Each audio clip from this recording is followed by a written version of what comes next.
The Galaxy A90 5G is Samsung's more price-friendly alternative to the likes of their Galaxy S and Note lineup, while still offering a high-quality build and 5G connectivity.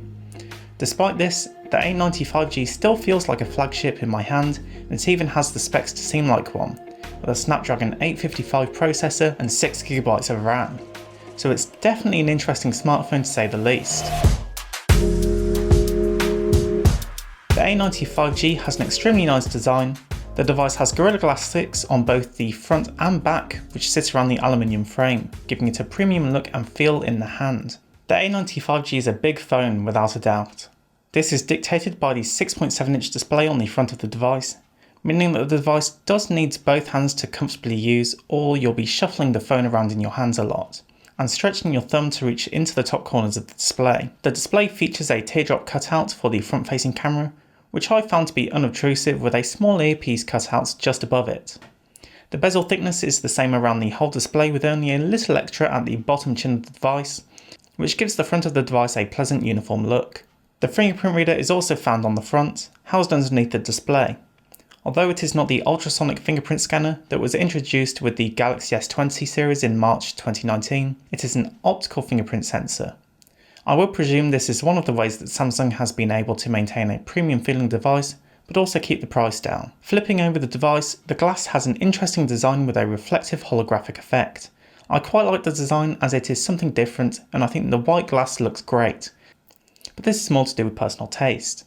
The edges of the rear glass curve inwards, but unlike previous Samsung devices I've looked at, the front glass is flat, which can help reduce accidental screen taps along the edge of the device.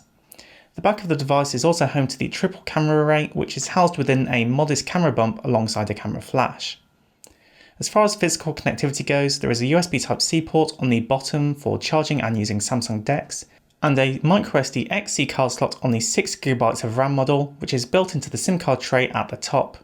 If you're a fan of wired earbuds, Samsung does include some USB Type-C earbuds in the box, but there is no headphone jack to be found.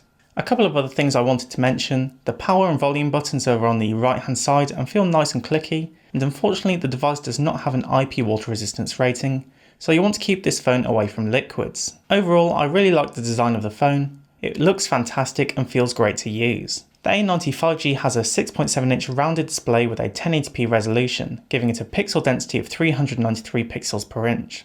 The display looks crisp, resulting in sharp text and imagery on the screen, and it is tall, giving an aspect ratio of 9:20.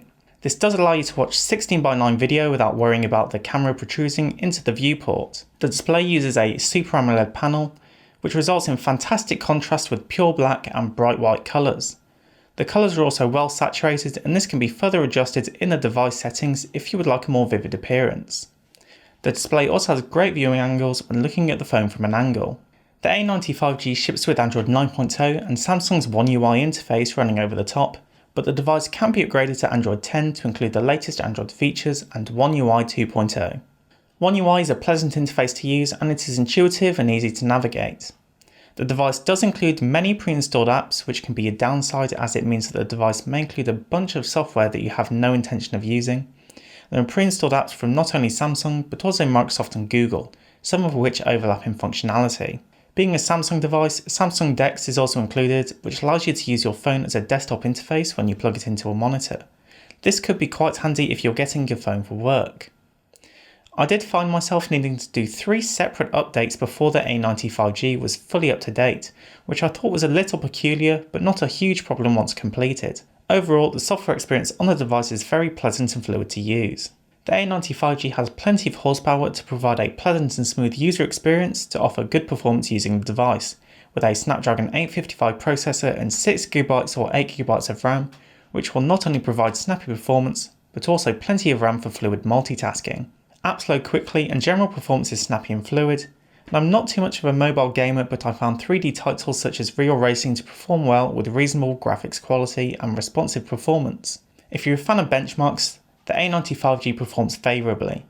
Running the Geekbench 5 CPU benchmark, the device scores a single core score of 714 and a multi-core score of 2604, which puts it in line with the pricier Galaxy S20 flagship. As far as wireless connectivity goes, the device supports NFC, so you can make contactless payments with Samsung Pay, AC Wi-Fi, Bluetooth 5.0 and of course cellular 5G connectivity, which I've unfortunately not been able to test as I'm not within a 5G coverage area. The device supports a couple of different biometric unlocking methods. Face recognition is supported, but unfortunately it only uses the front-facing camera, making it less secure than an infrared face recognition system, so I've been using the optical under the display fingerprint reader. The fingerprint reader is responsive, although it can be temperamental at times, and can be used when the device is sleeping, so the device doesn't need to be woken using the power button. If you're not using headphones, you're likely going to be using the A90 5G's built-in speaker, and the speaker sounds okay for watching YouTube videos or TV shows, but when listening to music, the listening experience is a little tinny. The speaker does work alongside the earpiece to provide a sound which I think is more immersive, but it is a little lacking on the low end. The cameras on the A90 5G perform well, providing well-exposed images that are sharp with good amounts of detail. The device features a 48 megapixel sensor on the back for capturing large resolution images, but to save space, this is set to capture 12 megapixel images out of the box. For landscape photography, the device does a good job of exposing for both bright sky and darker land, ensuring that you'll be able to see detail in both parts of the photo.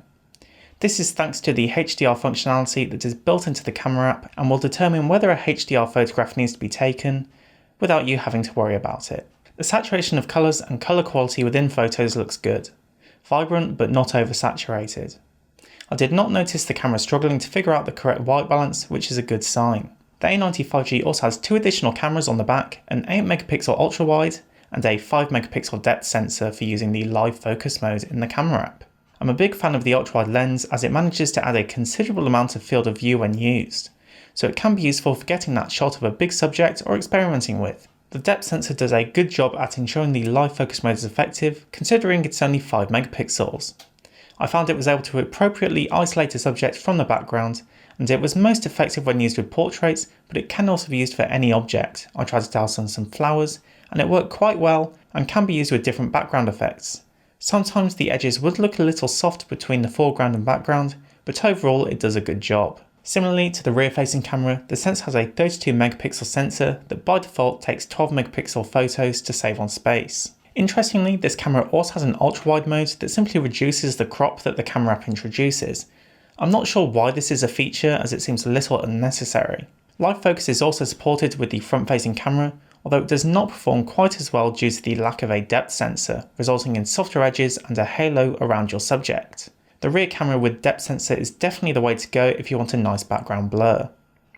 The device can also shoot up to 4K 30 frames per second video, and I've stuck with shooting at 1080p 30 frames per second as it allows for image stabilization to take place to help capture smoother video that is a little less shaky. The camera app itself includes a couple of additional modes such as night, slow motion and pro, to name a few. Unfortunately, the pro mode does have a deceiving name as it does give more control of the camera settings, but not full control, so if you want to manually set your shutter speed, you'll need a third-party app. The A90 5G sports a substantially large 4500 mAh battery, which has been able to provide plenty of power for using the device throughout the day.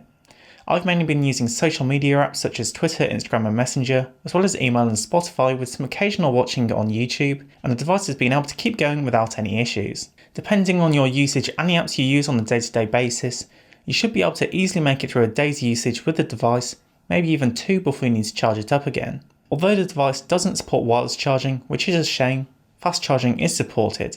You can use a 25 watt fast charger to quickly charge up the device. Samsung's Galaxy A90 5G is a compelling offering that manages to undercut flagship prices while still offering many of the amenities that you would expect, but in a more affordable package. If you're keen to use 5G connectivity and you're in an area that supports it, but don't want to spend the money on a high-end flagship, the mid-range A90 5G is a great option. That's been it for this video. If you liked it, please consider subscribing. Thank you to Vodafone for sending out the device for review. I'll leave a link to the A90 5G in the description if you'd like to pick one up for yourself. Thanks for watching, and I'll see you in the next one.